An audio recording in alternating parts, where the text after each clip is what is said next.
Pastor Roy Gerhardt from Galloway United Methodist Church in Franklin, Pennsylvania, sharing a few words of encouragement to help us follow after Jesus. This week, I stepped into the shoes of Joseph. And as we considered how we see Joseph in this story, the Lord really made a big impression on me because he forced me to look at Joseph with, well, I guess you could say a reality check. It's really popular to romanticize the image of Mary and Joseph, to romanticize it not just in the sense of a romance between the two of them, but to give them this larger-than-life kind of image.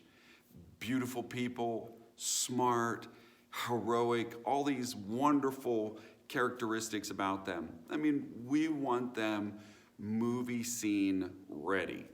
And the more that we put them in the movies, the more that this becomes ingrained in us, that they are those kinds of people.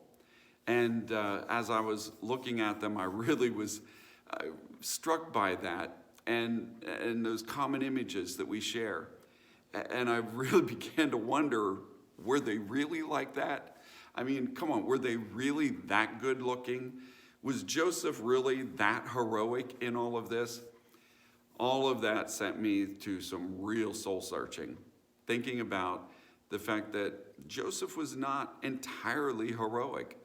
I mean, at first, his self-interest rose pretty high and right to the forefront as he considered dismissing his engagement with Mary because she turned up pregnant, and he knew it wasn't his child.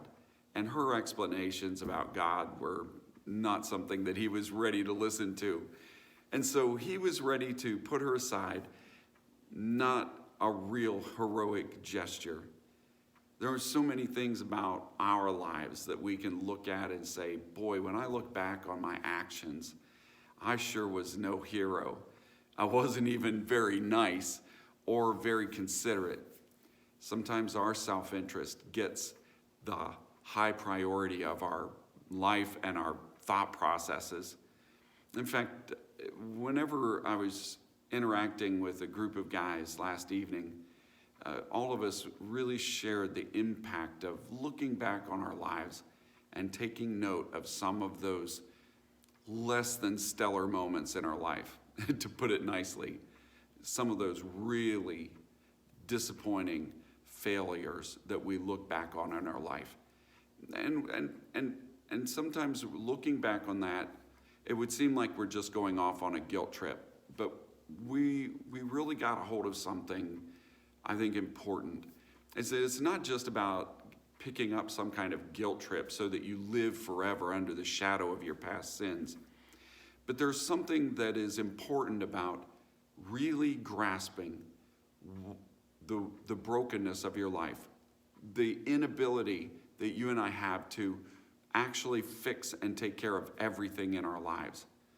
In fact, in the first chapter of 1 Corinthians, there's a moment when the apostle said to the Christians there, remember that before you came to know Christ, not many of you were important people, smart, impressive, influential.